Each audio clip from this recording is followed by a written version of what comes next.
শ্রদ্ধেয় সম্মানিত দর্শক, আপনারা দেখছেন বরাকের আওয়াজ। আমি ইলিয়াস আহমদ আপনাদেরকে স্বাগত জানাই। আজকে একটি গুরুত্বপূর্ণ বিষয় নিয়ে উপস্থিত হয়েছি। আমরা নিশ্চয় জানি বর্তমান সরকারি স্কুল এবং বেসরকারি স্কুলের অবস্থা। সরকারি স্কুলে চলছে খাবার দাবারের শিক্ষা দেওয়া, খেলাধুলা শিক্ষা দেওয়া, আর বেসরকারি স্কুলে চলছে প্রকৃত শিক্ষা। কিন্তু বেসরকারি স্কুলে বেসরকারি শিক্ষা প্রতিষ্ঠানে সবার সাধ্য হয় না, বাচ্চাদেরকে অ্যাডমিশন করানোর, ভর্তি করানোর সবার সাধ্য হয় না। অর্থনৈতিক সম্বলতা দিয়ে পারেননি যে বাচ্চাদেরকে বেসরকারি স্কুলে পড়াশোনা করিয়ে শেষ লক্ষ্যে নিয়ে পৌঁছাতে। কেউ কেউ যদিও বাধ্য হয়ে ভর্তি করান, তাহলে মধ্যে দেখা যায় বাদ দিয়ে দেন। আর বিশেষ করে আমি বলতে চাই, আজকাল সরকার যেভাবে সরকারি স্কুল বন্ধ করে দিচ্ছে, সেটার কারণ হলো সরকারি স্কুলের শিক্ষকেরা। আপনাদের কার্পণ্যতার কারণে ছাত্রছাত্রীরা পড়াশোনা করে এগোতে পারছে না, আর ওদের রেজাল্টও ভালো হচ্ছে না। আর সেজন্য মানুষ সরকারি স্কুলে আজকাল বাচ্চাদেরকে ভর্তি করান না, ভর্তি করানো থেকে বিরত থাকেন। এবং সেজন্য সরকার, যেহেতু স্কুলে ছাত্রছাত্রীরা পড়ুয়ারা নাই, অল্প অল্প পড়ুয়া আছেন, তাই 2-3টি স্কুলে করে একটা স্কুল চালাচ্ছেন। আর অনেকটা স্কুল বন্ধ করে দিয়েছে সরকার, অনেক বন্ধ করতেছে।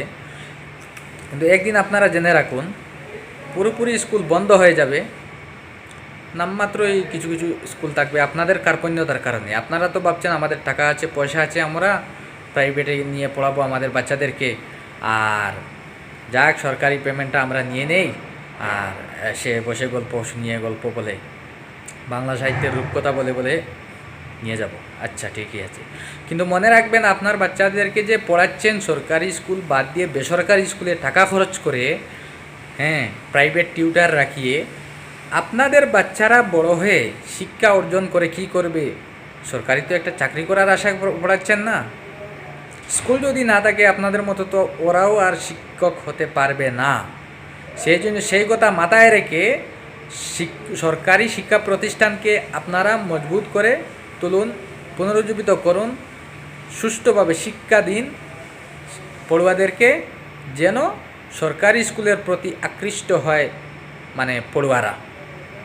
অভিভাবকরা যেন অনুপ্রাণিত হয়, যেন না, সরকারি স্কুলে এখন ভালো পড়া চলছে, সরকারি স্কুলে দিয়ে দেই, আমরা তো টাকা দিয়ে পারবো না, বা পারবোই প্রাইভেটে, তাহলে এক কাজ করি, যে জায়গায় ভালো পড়াশোনা চলছে, বিনা পয়সা খরচ করে, অত টাকা খরচ হচ্ছে না সরকারি স্কুলে, তাহলে প্রাইভেটে বা কেনই দেবো, সেই কথা ভেবে ওরা দিতে পারে সরকারি স্কুলে। আর যদি আপনারা কার্পণ্যতা করেন, তাহলে মনে রাখবেন, আপনাদের বাচ্চারাও শিক্ষা গ্রহণ করে চাষবাসের কাজ করবে। বেঙ্গলুর এসে কলকারখানার কাজ করবে, মুম্বাই গিয়ে কলকারখানার কাজ করবে। কারণ সরকারি প্রতিষ্ঠান বন্ধ হয়ে যাবে, তো সরকারি চাকরি করবে কোথায়? পাবে কেন? কিভাবে সরকারি চাকরি পাবে না?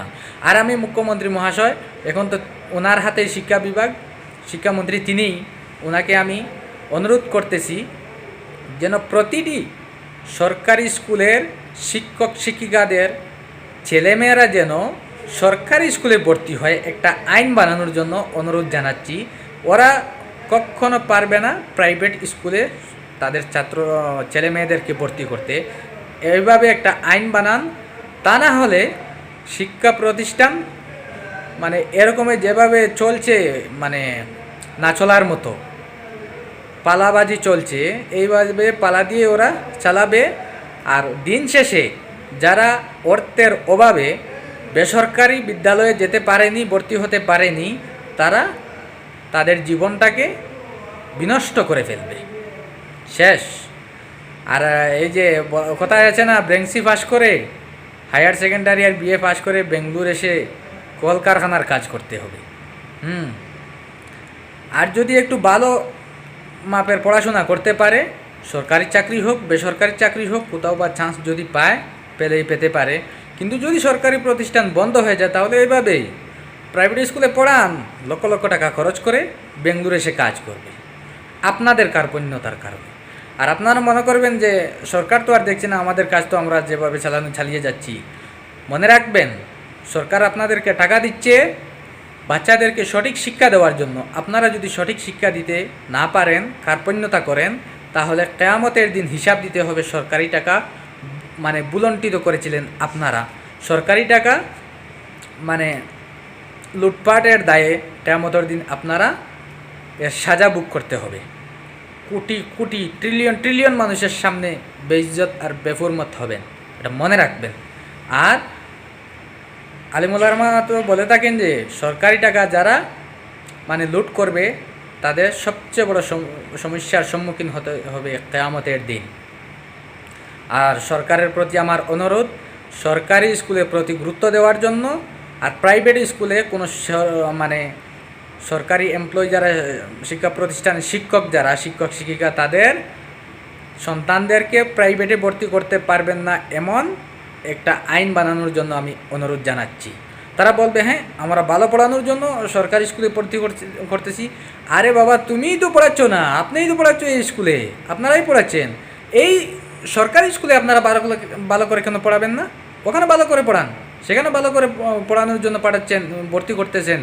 এখানে ভালো করে পড়ালে আপনার ছেলেই ভালো হবে, প্রতিবেশীরাই ভালো হবে, মানে যত ছাত্রছাত্রীরা আছে সবাই তো ভালো করে পড়তে পারবে। আর আপনারা যদি পড়াতে অক্ষম হন তাহলে আপনারা মানে শিক্ষকতা ছেড়ে দিন। পড়াতে যদি ইচ্ছা করে না, অন্য কাজে যদি আপনাদের মানে ইন্টারেস্ট হয়ে থাকে, অন্য কাজে যান। কেন এই মানে জায়গাটা জুড়ে রাখছেন? বন্ধ করুন, এসব বাদ দিন। দান্দাবাজি শুরুয়াতও তো আমাদের এখান থেকেই শুরু হয়, মানে দুর্নীতির মানে বীজ বপন করা হয় এখান থেকে। তাই সবার প্রতি অনুরোধ জানাচ্ছি সরকারি স্কুলের প্রতি মনোযোগ দেওয়ার জন্য। সরকারি স্কুলকে আগের মতন পুনর্গঠন করা হোক, আগের মতো শিক্ষা দীক্ষা যেন দেওয়া হয় পড়ুয়াদেরকে। আর সরকারি স্কুলের প্রতি মানে অভিভাবকদের প্রতি আমি অনুরোধ জানাইতেছি, আপনারা সরকারি স্কুলে আপনাদের ছেলেমেয়েদেরকে ভর্তি করুন এবং নিজেরাই খেয়াল রাখুন। মানে স্কুল কমিটিকে আমি অনুরোধ জানাচ্ছি, আপনারাই খেয়াল রাখুন স্কুলে কি হচ্ছে না হচ্ছে, বাচ্চাদেরকে পড়াশোনা করানো হচ্ছে কি না না না শুধু দুপুরের খাবারটা খাওয়াইয়া ওরা বিদায় দিচ্ছে, না ওরা বসে বসে খাচ্ছে আর গল্প করতেছে, সেদিকে লক্ষ্য রাখুন। আমি বিদায় নিচ্ছি আপনাদের কাছ থেকে। আপনারা বরাকের আওয়াজ ইউটিউব চ্যানেলটাকে সাবস্ক্রাইব করে রাখবেন এবং শেয়ার করে বেশি বেশি বন্ধুবান্ধবদেরকে শোনার সুযোগ করে দেবেন। পরবর্তী ভিডিও এভাবে প্রতিবাদী ভিডিও আপনারা পাবেন ইনশাল্লাহ। আর প্রতিটা ভিডিও দেখে আপনারা আপনাদের আজকের এই ভিডিও দেখে আপনারা মতামত পেশ করবেন। আপনাদের মতামত আমাকে আরও অনুপ্রাণিত করবে এরকম ভিডিও